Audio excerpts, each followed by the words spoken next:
देवता कार्यसिद्ध्यर्थं सभास्तम्भसमुद्भवं श्रीनृसिंहं महावीरं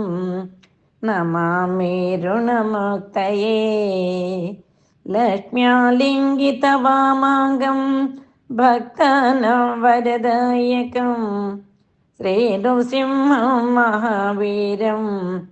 नमामि ऋणमुक्तये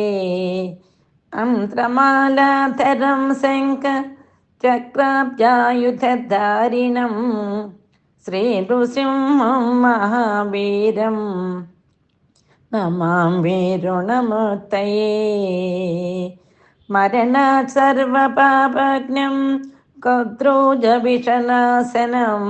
श्रीनृसिंहं महावीरं नमामि ऋणमुक्तये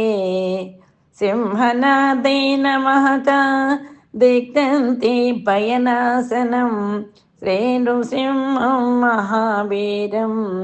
नमामि ऋणमुक्तये प्रह्लादवरदं श्रीशं दैत्येश्वरविदारिणं श्रीनृसिंहं महावीरं नमामि ऋणमुक्तये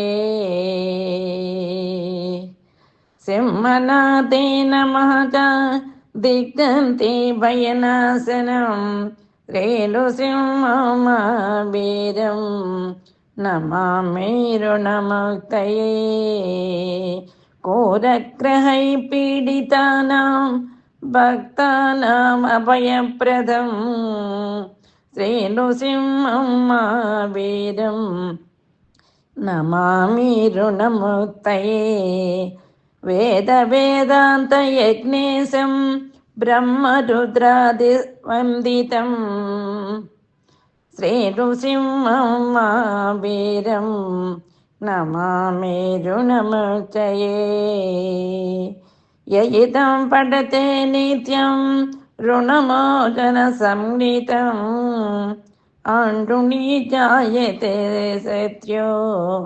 धनं शीघ्रमवाप्नुयात्।